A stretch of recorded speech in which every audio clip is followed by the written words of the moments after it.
문재인 대통령이 평창 올림픽 이후 9개월 만에 펜스 미국 부통령을 만났습니다. 펜스 부통령은 과거 미국 대통령들의 실수를 반복하지 않겠다고 말했습니다. 그러면서 북한의 최대 압박을 유지하겠다고 강조했습니다. 문 대통령은 제재 완화 문제는 꺼내지 않았습니다. 회담장에서 기다리던 문재인 대통령이 뒤늦게 도착한 펜스 미 부통령을 맞이합니다. 문 대통령은 트럼프 대통령의 강력한 지도력을 치켜 세우며 2차 북미 정상회담에 기대감을 나타냈습니다. 제2차 북미 정상회담이 이루어지면 한반도 완전한 비핵화와 평화 프로세스에 큰 진전이 있을 것이라고 기대합니다. 대북 강경파로 꼽히는 펜스 부통령은 북한의 완전한 비핵화부터 언급했습니다. CVID까지는 아직 할 일이 많다고 강조해 대북 제재가 지속될 것임을 내비쳤습니다. 문 대통령은 대북 제재 완화 문제는 꺼내지 않았습니다. 백악관은 제재 이행, 남북 간 협력도 조율하기로 했다고 밝혀 북한 비핵화가 먼저라는 점을 분명히 했습니다. 펜스 부통령은 문 대통령에게 북측과 좀 더 긴밀히 소통해달라고 부탁하며 2차 북미 정상회담은 한반도 평화를 보장하는 방식으로 진행될 것이라고 말했습니다. 펜스 부통령은 트럼프 대통령과 김정은 위원장과의 만남이 내년 1월 1일 이후에 이뤄질 것이라고 밝혀 시기와 장소 등을 놓고 북한과 물밑 대화 중임을 시사했습니다. 네, 남북을 잇는 철도입니다. 이 철도 사업을 잘 아는 조명균 통일부 장관이 워싱턴을 방문하고 있습니다. 미국 관리들을 만나서 북한과 경제 협력하는 것, 이것에 대한 이해를 구하기 위해서죠. 남북 철도 사업도 준비만 철저히 할 뿐이고 비핵화 타결 전에는 대북 제재를 따르겠다는 취지의 말을 했습니다. 조명균 통일부 장관은 북한 비핵화 전망에 대해 신중하게 말했습니다. 낙관할 수 없습니다. 많은 분들이 지적하는 것처럼 최대한 이렇게 끌다가 시간을 끌면서 그러나 과거보다 경제 발전에 대한 김정은 위원장의 의지가 강하다면서 남북 철도 사업에 대한 필요성을 내비쳤습니다. 본격적으로 제재에 위반될 수 있는 공사를 하겠다는 게 아니라 그 공사 전 단계 사전 조사를 하고 거기 준비 작업을 하고. 조 장관은 내일 폼페이오 장관과 만나 이와 관련한 제재 문제 등을 협의할 예정입니다. 그러나 싱가포르 회담 이후에도 북한이 핵과 미사일 개발을 지속해왔다는 CSIS의 보고서, 그리고 어제 국정원 발표를 계기로 워싱턴의 분위기는 싸늘해지고 있습니다. 조 장관은 이곳 워싱턴에서 열린 교포 간담회에서 남북 철도 연결의 중요성을 거듭 강조했습니다. 하지만 비핵화를 이야기하면서도 미사일 개발을 계속하고 있는 북한에 대한 미국 내 시각은 갈수록 차가워지고 있습니다. 한미 간 좁혀야 할 접점이 만만치 않습니다. 네, 김정은 위원장이 서울 답방이 예고된 가운데 연말이 다가오자 서울 도심 곳곳에 김정은 환영 현수막이 내걸렸습니다. 또 인터넷에서는 경의를 표시하고 또 만세를 부르는 내용이 등장했습니다. 서울 도심에 김정은 환영 현수막이 걸려 있습니다. 서울시민환영단이라는 단체가 단원 모집에 나선 겁니다. 어제도 계속 민원이 광화문 쪽하고 여기 종로 대로변에 거는 정비를 하셨어요. 지난 7일 결성된 백두칭송위원회도 본격적으로 활동에 나섰습니다. 이 단체는 10여 개 진보단체가 결성했습니다. 인터넷 홈페이지에는 경의라는 단어가 나옵니다. 남북관계 개선을 위한 김 위원장의 위대한 결단에 경의를 표한다며 서울 방문을 준비해야 한다고 밝힌 겁니다. 이 단체 소속이라고 밝힌 한 남성은 김정은과 관련해 만세라고 표현했습니다. 오는 18일에는 서울 광화문에서 김정은 연설회도 진행할 예정입니다. 일각에선 경찰이 제대로 대응하지 않고 있다는 지적이 나옵니다. 만세라는 표현이 찬양을 금지한 국가보안법을 위반한 것이 아니냐는 겁니다. 경찰은 예의주시하고 있지만 아직 국가보안법 위반 혐의를 찾진 못했다고 밝혔습니다. 이적성 목적이 있냐 이거죠. 북한을 이롭게 하겠다는 이적성. 남북이 잘 화해하고 잘 살아보자는 뜻으로 하겠다는데. 최근 남북 화해 분위기 속에 남남 갈등이 우려된다는 목소리가 나오고 있습니다. 어제 한국에 온 리종혁이 오늘은 경기도에서 산업 시찰에 나섰습니다. 첨단 자율주행차를 탔는데 내가 실험동물이 됐다는 농담도 던졌습니다. 경기도 고양에서 열리는 국제대회 참석을 위해 리종혁 조선아태평화의 부위원장이 어제 3박 4일 일정으로 방남했습니다. 리 부위원장은 금강산 관광 등에 관여했던 대표적인 대남통입니다. 가장 먼저 찾은 곳은 판교 테크노밸리로 자율주행차를 타고 10분간 달려봤습니다. 팬심이죠. 가볍게 농담도 던졌지만 인상적이었다는 시승 소감을 전했습니다. 안전하게 한다는 거 보여주는 견지에서 오늘 좋은 거 봤습니다. 스타트업 캠퍼스와 경기 농업기술원도 찾아 꼼꼼히 둘러봤습니다. 모두 김정은 위원장이 관심을 기울이는 분야들입니다. 저녁엔 이해찬 더불어민주당 대표와 만찬을 하며 남북 민간 교류 등을 논의한 것으로 전해졌습니다. 통일전선부 소속 김성애 실장이 막판에 대표단에서 빠졌는데 북미 회담 때문이란 얘기가 나왔습니다. 어제 오기로 했던 김성애 실장이 갑작스럽게 일정을 변경했다는 얘기는 아마 북미회담 고위급 회담 실무 때문에 그런 게 아닌가 하는. 리종혁 부위원장은 내일 국제회의 연설을 한 뒤 토요일 북으로 돌아갑니다. 네, 남북이 없애기로 합의한 휴전선 남쪽과 북쪽의 최전방 감시 초소 주입입니다. 우리 군은 굴착기에 이어서 이렇게 폭약을 동원해서 철거를 진행하고 있습니다. 곡괭이를 쓰는 북한의 작업 모습 처음으로 카메라에 잡혔습니다. 강원도 철원 중부 전선에 위치한 감시 초소 지피에 폭파 지시가 내려집니다.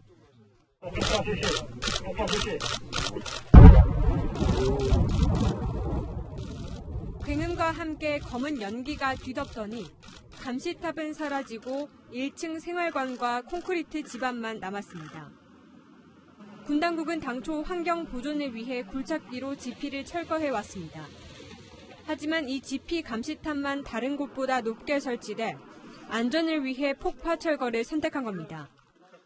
북한의 지피 철거 모습도 공개됐습니다. 북한 군인들이 곡괭이를 이용해 건물 상층부를 철거하고 다음날 해체된 지피에서 마무리 작업을 하는 모습입니다. 북한은 지하에 위치한 지피는 폭발물을 이용해 철거할 예정입니다. 남북은 최전방 지피 20곳의 철거 작업을 이달 중 끝낼 예정입니다. 국방부는 추가 협상 계획을 밝혔습니다. 그러니까 빠져있던 한강하구 그리고 서해상 NLL 상공에도 비행 금지 구역을 만들겠다는 겁니다. 군사합의 해설 자료에 합의되지 않은 비행 금지 구역을 그려놓았던 것에 대해 국방부는 의도가 없었다고 해명했습니다. 지도의 부분은 이제 정확하게 그려지지 않은 부분이 일부는 있는데 이해를 돕기 위해서 지도를 이렇게 만들었던 것뿐이고 다른 이유가 있는 것은 아닙니다. 그러면서 비행금지 구역 설정이 안 된 파주 서쪽 한강 하구부터 서해 NLL 상공까지 비행금지 구역 설정을 위한 북한과의 추가 협의에 들어가겠다고 밝혔습니다. 현재 동해에서 파주까지 그어진 비행금지 구역을 서쪽 장상곶 끝까지 확대하겠다는 겁니다. 남북이 합의한 군사 공동위가 꾸려지면 서해 평화수역을 논의하면서 그 경계를 기준으로 비행금지 구역을 설정할 계획입니다. 다만 기준선이 되는 NLL에 대한 북한의 인정이 전제가 되어야 합니다. 군은 추가 합의 전까지 한강 하구엔 현행 비행금지선을 적용할 계획입니다. 동해상에서 우리 어선과 일본 어선이 충돌했습니다. 우리 선원들은 일본 어선이 먼저 들이받았다고 주장했습니다. 우리 법원의 강제징용 판결 이후 한일 갈등이 고조된 상황이라 파장이 일고 있습니다. 오른쪽 어선의 뒷부분이 수면 아래로 가라앉아 있습니다. 왼쪽에 바짝 붙은 어선이 선원들을 구조합니다. 사고 신고가 접수된 건 오늘 아침 9시 38분쯤. 우리 어선 문창호와 일본 어선 세이토쿠마루호가 한일 중간 수역인 독도 북동쪽 339km 해상에서 충돌했습니다. 우리 어선은 48톤으로 13명이 승선해 있었고 일본 어선은 164톤으로 8명이 타 있었습니다. 이 사고로 문창호의 기관실이 침수됐지만 인근에서 조업하던 민간 어선 2척의 협조로 40분 만에 전원 구조됐습니다. 일본 어선 역시 인명피해는 없는 것으로 전해졌습니다. 구조된 우리 선원들은 일본 어선이 다가와 충돌했다고 진술한 것으로 알려졌습니다. 해경은 정확한 사고 경위를 조사 중이라고 밝혔습니다.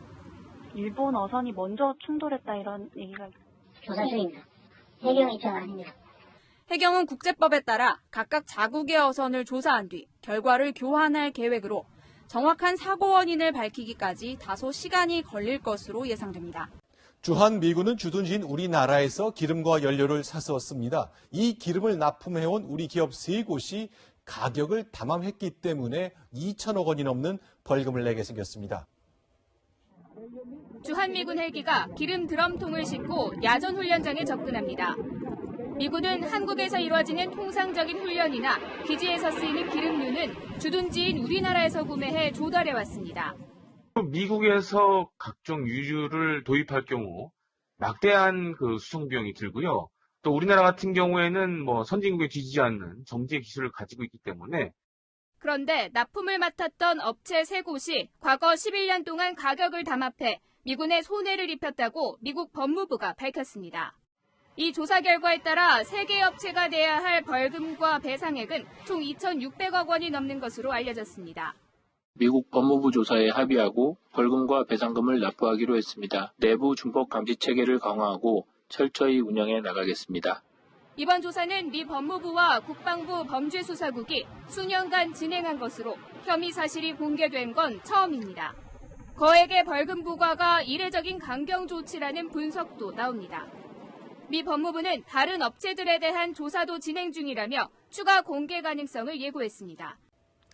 서울 강서구 PC방 살인 사건의 피의자 김성수가 심신미약 상태가 아니라는 판정이 나왔습니다. 3주간에 걸친 정신감정 결과입니다. 작은 시비를 참지 못해 집에서 흉기까지 챙겨간 김성수는 PC방 아르바이트생을 무참히 살해했습니다. 제가 똑같이 치료한다고 하지만 사건 직후 경찰에 우울증 진단서를 제출한 것으로 알려지면서 심신미약을 이유로 감형해선 안 된다는 국민청원이 이어졌습니다. 그렇게 시작된 피의자 김성수에 대한 정신감정 결과 법무부는 심신미약 상태가 아니라고 판정했습니다. 지난 3주간 국립법무병원에서 주치의 면담, 행동관찰, 인성검사 등을 거쳐 내놓은 결론입니다.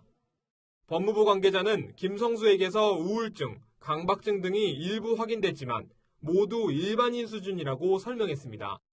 이런 가운데 유족들은 CCTV 분석 결과 사건 당시 피해자의 팔을 붙잡은 김성수의 동생도 살인죄의 공범이라는 의혹을 다시 제기했습니다. 경찰은 국립과학수사연구원 등의 CCTV 분석을 의뢰하고 범행 당시 상황을 정밀 조사할 예정입니다. 눈덩이처럼 불어난 양진호 회장의 비리 의혹은 직장 내 폭행 갑질 폭로로 시작됐죠. 한 조사 결과 직장인의 65%가 직장 내 갑질을 경험하고 있다고 하는데요. 가해자를 법적으로 처벌하기는 쉽지 않습니다. 25살 김모 씨는 지난해 당한 폭행을 생각하면 지금도 몸서리가 쳐집니다. 손바닥으로 가격을 했어요. 프로페셔널한 마인드가 부족하다고 그러면서 골프채로 엉덩이를 때린 거죠. 50대 직장인도 최근 사표를 내야 했습니다. 한 달 반 동안에 직원을 구하지 않았어요. 그 상업을 하면서 얼마나 바빴겠어요. 이처럼 직장 내 괴롭힘은 일터에 만연해 있습니다. 괴롭힘을 당한 적이 있다. 이런 직장인은 10명 중 7명입니다. 가해자는 대부분 직장 상사였습니다. 이 갑질의 종류로는 협박과 폭언 등 정신적인 공격이 가장 많았습니다. 너는 부모한테 어떻게 교육하냐. 서류로 이제 머리를 친다든지. 또 과도하게 업무를 지시받거나 집단 따돌림을 당하는 피해들도 적지 않습니다. 일부러 보이지 않게 넣어놓는다던가 이걸 왜 못 찾았냐는 식으로 컨텐츠하고 이제 안에서 비행 내내 이제 그렇게 혼을 내고. 하지만 괴롭힘에 대한 처벌과 피해자를 구제하기 위한 법안은 없는 실정입니다. 의무 없는 일을 시킨다거나 왕따를 당하는 걸 보호할 수 있는 법제도는 지금 없고요. 법안들은 국회에 발의돼 있지만 괴롭힘의 개념 등을 결론 내리지 못하고 있는 겁니다. 직장 내부의 위계 질서와 서열 관계 속에 괴롭힘 피해는 확산되고 있지만 정작 대처법은 민사소송밖에는 없다는 지적이 나옵니다. 기업은 공장을 짓고 노동자는 월급을 절반만 받는 이른바 광주형 일자리 사업이 좌초 위기를 맞았습니다. 광주광역시와 현대자동차는 오늘을 시한으로 삼았지만 합의점을 찾지 못했습니다. 오늘은 국회가 광주 공장 예정 지역에 나라 돈으로 기숙사와 도로를 만드는 예산을 확정짓는 날입니다. 네, 일자리가 1만 개 넘게 걸린 사업입니다. 양측은 협상을 사흘 더 하기로 했습니다. 광주형 일자리 사업 협상이 서울 모처에서 비공개로 진행됐습니다. 광주시와 현대차는 어제에 이어 이틀째 협상 테이블에 마주 앉았지만 합의에 실패했습니다. 이른바 반값 임금 등 광주시가 제안했던 사업 조건이 지역 노동계와 협의 과정에서 상당 부분 바뀐 게 원인이 됐습니다. 현대차는 수정된 제안에 부정적 반응을 고수한 것으로 전해졌습니다. 광주시는 당초 오늘까지는 타결될 것으로 예상했지만 주말인 오는 18일까지 협상 시한을 연장했습니다. 그런 게 명분도 주고 그런 건데 그걸 가지고 그것에 대해서는 꼼수를 부시냐 또. 광주형 일자리 사업은 공장 설립에 들어가는 금액만 7천억 원에 이릅니다. 이와 함께 오는 2022년까지 국비 3천억 원을 투입해 직원용 임대주택 등 기반시설을 갖추겠다는 계획에도 빨간불이 켜졌습니다. 광주시는 이 가운데 마중물 성격의 초기 국비 예산 100억 원을 요청했지만 국회 예산안 심의 시한인 오늘을 넘기면서 대폭 삭감될 것으로 보입니다. 늦춰진 협상 시한 내에 합의에 도달할 경우 국회에 별도로 예산을 요청해야 합니다. 하지만 양측의 의견 차이가 커 광주형 일자리 사업이 장기간 표류할 수 있다는 우려가 커지고 있습니다. 당초에 광주시가 먼저 제안했고 현대차도 큰 방향에서 동의했는데 이 사업 왜 난항을 겪는 걸까요? 크게 두 가지 이유가 있습니다. 첫째, 광주시의 첫 번째 제안보다 인건비가 더 들게 생겼고 둘째, 노조가 경영에 개입할 여지가 생겼다는 것이 현대차의 생각입니다. 당초 광주시가 현대차에 제안한 광주형 일자리의 핵심은 반값 임금 공장입니다. 주 44시간 근무하고 초임은 기존 업계의 평균 연봉 절반 수준인 3,500만 원으로 정해 일자리 10,000개를 창출하겠다는 겁니다. 그러나 최종 협상안에는 근로시간 계좌제가 등장했습니다. 주 40시간 근무에 따른 기본급 3,500만 원을 받고 추가로 근무하는 4시간을 특근비로 계좌에 적립하자는 겁니다. 이럴 경우 근로자 한 명당 연간 1,000만 원 이상 인건비 부담이 더 늘어납니다.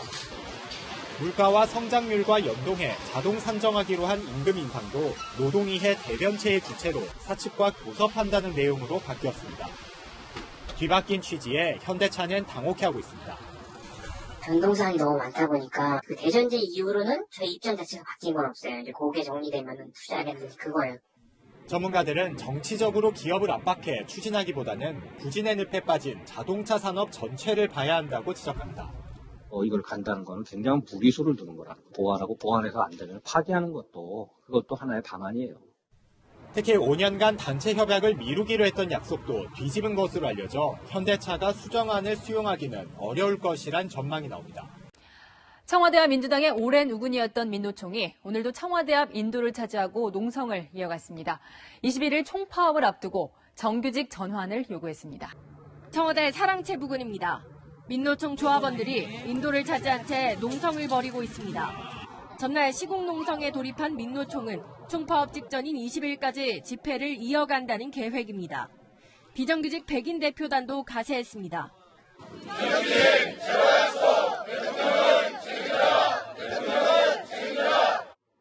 대검찰청과 국회에 이어 청와대 앞에서도 농성을 벌인 겁니다. 민노총 측 3개 단체는 청와대 앞 인도에 천막 등을 설치했습니다. 시민들은 보행길이 막혔다며 불편을 호소합니다. 늘 걸어 다니는데 정말 거기다가 마이크까지 저렇게 대고 시끄럽게 하고 생각할수록 막 화가 나요. 심하게 하죠. 시위에 매표하고. 구청도 난감해하고 있습니다. 지저분하니까. 저희가 참 애매해요. 저희도 조금 지친 게 저도. 합법적인 집회로 강제 철거 대상이 아니지만 주민들의 민원이 접수되고 있다는 겁니다.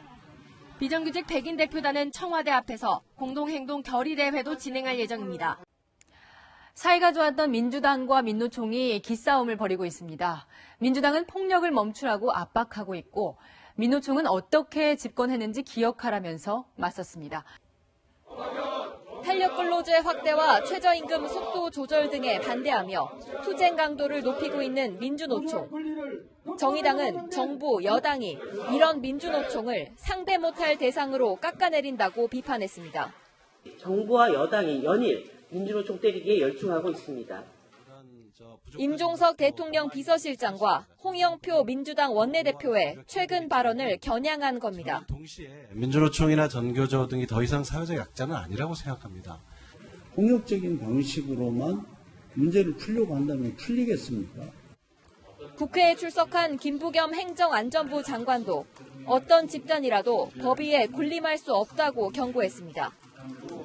여권 인사들의 잇따른 비판 발언은 반드시 필요한 정책 이행을 위해선 민주노총과의 싸움도 마다하지 않겠다는 의지의 표현으로 풀이됩니다. 하지만 현 정부의 지지 세력인 만큼 완전히 등을 돌릴 수는 없어 비판의 수위 조절은 하고 있다는 분석입니다. 민주당 핵심 관계자는 우리가 민주노총 정권은 아니지 않냐면서도 민주노총은 함께 가야 하는 우리 사회의 주체라고 말했습니다. 민주노총도 강경합니다. 집권여당 더불어민주당이 어떻게 집권여당이 됐는지를 다시 한번 자각하시고 사회적 책임을 다하시길 바랍니다. 22일 예정된 총파업을 앞두고 여권과 민주노총의 기싸움은 당분간 계속될 전망입니다. 양진호 한국미래기술회장이 수억 원을 호가하는 슈퍼카드를 처분한 것으로 확인됐습니다. 몰수를 우려해 미리 현금화한 것 아니냐는 의혹이 제기되고 있습니다. 서울의 한 수입 중고차 전문 매매단지입니다. 새 차 가격이 7억 원을 넘는 롤스로이스 팬텀 차량이 전시돼 있습니다. 이 차량의 원래 소유주는 양진호 회장. 중고차로 처분한다며 내놓자 어제 다른 지역의 중고차 딜러가 판매하기 위해 사갔습니다. 이 밖에도 람보르기니와 제규어 등 양 회장의 다른 슈퍼카들도 매물로 나왔고 이 중 람보르기니 차량은 딜러가 아닌 개인이 사간 것으로 확인됐습니다. 억 단위가 넘어가는 차량들 같은 경우에는 어떤 차량이 들어온다라고 얘기를 하면은 바로 이제 알 수가 있는 거죠. 재판도 시작하기 전에 양 회장이 고가의 차량들을 잇따라 처분한 것에 대해 범죄 수익금으로 몰수될 것을 우려해 상대적으로 숨기기 쉬운 현금으로 바꾸려는 것 아니냐는 의혹이 제기됩니다. 양 회장이 차량 외에도 부동산 등 다른 현물 자산을 처분할 수 있다는 가능성이 제기되면서 경찰은 범죄 수익을 미리 확보하는 기소 전 몰수 보전 신청도 고려하고 있습니다.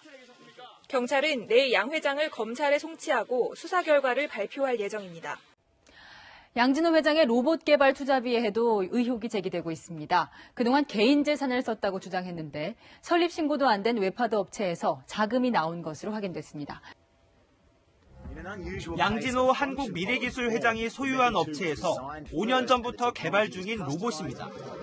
사람을 태우고 두 발로 서서 걷는 게 특징입니다. 아마존이 주최한 기술 포럼에서 CEO 제프 베조스가 직접 탄 사진이 화제가 되기도 했습니다. 양 회장은 2년 전 혼자 힘으로 200억 원의 개발비를 댔다고 밝혔습니다. 하지만 사실과 달랐습니다. 연구에 참여한 대학 교수들이 받은 산학협력 수익 명세서입니다. 로봇은 한국미래기술이 개발하고 있지만 개발비는 로봇과는 무관한 웹하드 업체의 군포 지점에서 나왔습니다. 계약한 대학에서도 황당해합니다. 사업자 등록증에 법인명 군포 지점으로까지가 되어 있거든요. 실제 개발하고 있는 업체가 다르고. 그럼 저희들하고 계약한 곳은 어디인 거예요? 정부 출연 연구기관의 공문서와 병무청 병역지정업체 목록에도 군포 지점이 등장합니다. 통상적으로 지점을 낼 때에는 사업자 등록과 함께 등기소에 설립신고를 하지만 이 지점은 설립신고도 안 됐습니다. 전문가들은 법인세를 탈세했을 가능성에 주목합니다. 비용을 증가시키면 그만큼 이제 세금이 줄어들게 되기 때문에 회사가 뭔가 그 탈세를 목적으로 이런 회계 처리를 했을 개연성은 충분하다고 보여집니다. 시민단체들의 제보까지 잇따르면서 양 회장의 탈세 혐의에 대한 국세청의 세무조사 역시 속도가 붙을 전망입니다. 손병희, 한용운, 권동진, 오세창, 최린. 3.1운동 때 독립선언서에 서명한 민족 대표들의 이름입니다. 이외에도 28명이 더 있어 민족대표 33인으로 불렸습니다. 스타 강사 설민석 씨가 이들을 비하하는 평가를 했다가 후손들에게 1,400만 원의 손해배상을 하게 생겼습니다. 비하 발언에는 룸살롱, 낮 술판 이런 말들이 등장합니다. 유명 역사 강사 설민석 씨는 지난 2015년 3.1운동을 주제로 한 강연에서 독립선언서에 서명한 민족대표 33인을 언급했습니다. 당일날 민족 대표들은 현장에 없었다. 어디로 가냐면 최초의 룸사롱이 있었습니다. 태화관이라고. 설 씨는 민족 대표들이 독립선언을 한 태화관을 룸살롱으로, 손병희 선생의 처인 주옥경을 마담으로 표현하고 민족 대표들이 낮술판을 벌였다고 설명했습니다. 이미 독립선언서 막 소리치고 낮술 먹고 거기서 전화를 해요. 종로경찰서에. 그래서 택시 타고 스스로 자수한 게 민족 대표 33인. 민족대표 후손 21명은 설 씨가 민족대표와 후손들의 명예를 훼손했다며 소송을 냈습니다. 법원은 강연과 저서 내용을 허위로 단정지을 수 없다면서도 심하게 모욕적인 표현으로 후손들에게 정신적 고통을 가했다고 판단했습니다. 또 민족대표 대부분이 친일을 했다는 표현은 사실과 달라 명예훼손에 해당한다며 총 1,400만 원을 배상하라고 판결했습니다. 후손들은 검찰이 설 씨의 명예훼손 혐의에 대해 무혐의 처분한 것에 불복해 항고한 상태입니다. 삼성바이오로직스가 고의로 분식회계를 저질렀다고 정부가 발표하자 파장이 만만치 않습니다. 소액 투자자들은 손해를 배상하라며 집단 민사소송을 준비하고 있습니다. 올해 초 대출금에 여자친구 돈까지 빌려 삼성바이오로직스 주식 3억 원치를 산 김모 씨. 지난 5월 금융감독원이 회계처리 위반이라는 감리 결과를 발표한 후 1억 3천만 원의 손해를 보고 주식을 팔았습니다. 상장 폐지돼서 뭐 그때 말도 나오고 뭐 여러 가지 이제 어찌 될지 모르니까 일단 그때. 김 씨는 월급의 3분의 1을 빚을 갚는 데 쓰고 있다며 분통을 터뜨립니다. 삼성은 사기인지 뻔히 알면서 내밀었고 금감원에서도 사기인지 뻔히 알면서 눈 감아줬다. 그럼 결국 한통속밖에 더 되는 겁니다. 증선이가 고의적 분식회계라는 최종 결론을 낸 후 김 씨 같은 소액 투자자들이 집단 손해배상 소송을 준비 중입니다. 한 법무법인의 주도 아래 이미 270여 명이 모였습니다. 이들은 일단 삼성바이오로직스를 상대로 이달 말 소송을 제기할 예정이지만 경우에 따라 금감원과 정부에도 책임을 물을 생각입니다. 분식이 아니라는 법원의 판단이 나오게 되면 결국 이 투자자들의 손해는 금감원과 증권선물위원회의 잘못된 판단으로 주가 급락에 이은 주식거래 정지로 소송에 나서는 투자자가 크게 늘 것으로 보입니다. 바이오 산업은 대규모 투자와 장기간의 연구 결과가 필요합니다. 우리도 미래 먹거리 하나로 이제 본격적인 첫걸음을 뗀 시점인데 바이오 산업 전체가 위축되지 않을지 우려가 큽니다. 한국 바이오 산업을 세계적 수준으로 끌어올렸다고 평가받는 복제약입니다. 관절염과 척추염 등에 사용되는 치료제로 오리지널 약과 효과는 같지만 가격은 훨씬 저렴합니다. 국내 바이오 의약품 제조업체가 지난 2006년부터 6년간 3천억 원을 투자한 성과였습니다. 바이오 의약품은 항체 의약품이기 때문에 개발이라든가 이런 시간이 좀 많이 걸립니다. 하지만 금융당국의 이번 결정으로 국내 바이오 업계는 비상이 걸렸습니다. 특히 대규모로 의약품 위탁 생산을 하고 있는 삼성바이오는 해외 제약사들과 10년 이상 장기 계약을 체결하고 있습니다. 수주 단계에서 중요한 잣대인 도덕성의 흠집이 생겨 차질이 불가피합니다. 바이오 업계에서는 금융당국이 천문학적 비용과 장기간 개발이 요구되는 특수성을 간과한 결정이라는 지적도 나옵니다. 외국에서 항상 우리나라를 볼 때 우려하는 것 중에 하나가 예측 불가능성이에요. 내부 운영상의 문제도 신뢰도나 그런 부분에 좀 타격이 그래도 적지 않아요. 인천시도 송도에 조성한 바이오 클러스터의 투자 유치에 차질이 생기지 않을지 걱정입니다. 계속 저희도 내부적으로 얘기는 왔다 갔다 하는데요. 기존에 해왔던 계획들을 계속 해나가는 수밖에 없을 것 같고 미래 성장 동력으로 꼽히던 바이오 의약품 산업이 위기를 맞았습니다. 서울 이수역 인근 주점에서 여성 혐오 발언을 하는 남성들에게 집단 폭행을 당했다는 여성의 주장에 이 남성들을 처벌하라는 청와대 청원에 30만 명이 넘는 시민이 동의했는데요. 여성의 주장과는 다른 정황도 드러나고 있습니다. 폭행 신고를 받고 출동한 경찰과 구급대가 도착합니다. 잠시 뒤 여성 한 명이 부축을 받으며 구급대에 오릅니다. 이수역 인근 식당 앞입니다. 이 좁고 가파른 계단에서 몸싸움이 났는데요. 여성 한 명이 넘어지면서 머리를 다쳤습니다. 이 여성은 인터넷 커뮤니티에 식당에서 남성이 시비를 걸고 여성 혐오 발언을 하며 밀치는 등 폭행을 했다는 글을 올렸습니다. 이 글이 급속도로 퍼지자 청와대 게시판에는 남성들을 처벌하라는 국민청원이 올라왔고 하루 만에 32만여 명이 동의했습니다. 경찰은 현장에 있던 20대 남성 3명과 20대 여성 2명을 쌍방폭행 혐의로 입건했습니다. 남자들도 피해를 입었다고 주장하면서 여자들도 여자는 한 명이 후손이 됐잖아요. 여자 피해 사실을 주장을 하고 그랬기 때문에. 하지만 목격자들은 먼저 소란을 피운 건 여성들이었다고 경찰에 진술했습니다. 인터넷에는 여성들의 남성 혐오 발언 모습을 촬영했다는 휴대전화 영상도 올라왔습니다. 경찰은 CCTV 확인 결과 시위 과정에서의 신체 접촉도 여성들이 먼저 했다고 밝혔습니다. 목격자 진술을 받은 경찰은 남녀 당사자들에 대한 조사를 진행할 계획입니다. 정부가 유류세를 내린 지 일주일이 지났습니다. 국제 유가도 10월 중순부터 하락세를 보이며 전국 기름값이 떨어지고 있습니다. 그런데 인하된 유류세만큼 값을 내리지 않은 주유소가 전국의 절반을 넘는다는데요. 전북 김제의 한 주유소입니다. 휘발유는 리터당 1,689원, 경유는 1,489원에 달합니다. 오피넷에 공시된 지난주 평균 판매 가격과 똑같습니다. 지난주 평균 가격도 1,689원이던데 그럼 전혀 안 내린 건가요? 내일 내리는데? 오늘까지는 전혀 안 내린 거고 내일 내린 지난 6일 리터당 1,677원이었던 전국 평균 휘발유 가격은 오늘 1,565원으로 떨어졌습니다. 하지만 전국의 주유소 기름값을 분석해보니 휘발유 유류세 인하분인 리터당 123원만큼 내린 곳은 일주일이 지난 뒤에도 절반이 되지 않았습니다. 소비자는 기름값 인하를 체감하지 못하고 세금만 낭비하고 있다는 지적이 나옵니다. 소비자 입장에서는 그렇게 크게 피부로 와닿지는 않습니다. 제대로 내려줬으면 좋겠습니다. 지역별로는 제주의 기름값이 가장 많이 떨어졌고 서울, 부산, 대전 등 대도시 주유소의 인하폭이 상대적으로 컸습니다. 반면 충남, 전북, 경북, 전남에서는 상대적으로 덜 내렸습니다.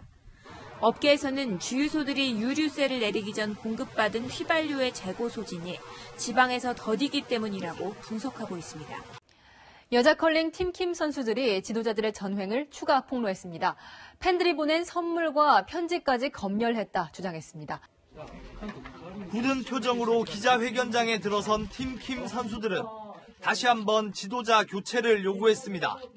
운동을 그만두어야 할지도 모른다는 두려움과 운동을 계속하고 싶다는 절박함에 호소문을 낸 것입니다.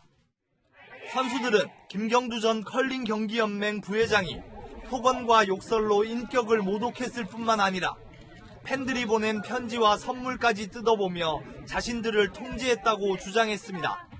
외부와 많이 연결돼 있거나 더 성장하거나 이렇게 하면 자신들이 컨트롤할 수 없을 거라고 생각을 많이 하십니다. 3년간 동고동락했던 피터 갤런트 코치도 선수들 편에 섰습니다. 갤런트 코치는 서면을 통해 팀 소통에 심각한 문제가 있었고 김민정 감독은 훈련 시간에 10%만 링크에 나왔다고 증언했습니다. 선수들은 2015년 이후 상금을 배분받지 못한 점에 강한 의구심을 드러냈습니다. 얼마를 횡령하셨고 그런 거를 저희가 말씀드리는 게 아니고 왜 상금이 훈련비로 사용되었는지. 김 전 부회장 측은 오늘 선수들 주장에 대해 별도의 반박을 하지 않았고 다음 주 문체부 감사 때 모든 것을 밝히겠다고 밝혔습니다. 공교롭게도 오늘 수능은 1년 전 포항에서 강력한 지진이 일어난 바로 그날에 치러졌습니다. 포항에서 곳곳에서 지진 계측기를 설치한 장면이 눈에 띄었습니다. 정문 앞에서 학생들을 따뜻하게 맞아주는 선생님. 지난해 지진으로 학생들이 힘들어했던 모습을 떠올리면 지금도 마음이 저려옵니다. 그때도 고3 다니면서 사실 올해도 좀 일이 있으면 안 되는데 걱정이 많이 된다. 후배들의 응원을 받으며 고사장으로 들어서는 수험생들. 다소 상기된 표정이었지만 차분하게 시험에 집중하겠다는 의지를 나타냈습니다. 좀 무섭긴 한데 그래도 안내해 주신 게 있으니까 그거대로 따라서 잘 하려고. 오늘 포항 지역 12개 고사장에서 수능을 치른 학생들은 5,500여 명. 경북도 교육청은 만약의 사태에 대비해 지진 정도를 잴 수 있는 계측기를 설치하고 학생들이 이동하면서 생긴 것들에 대한 자국 말고는 크게 나타나는 것은 없습니다.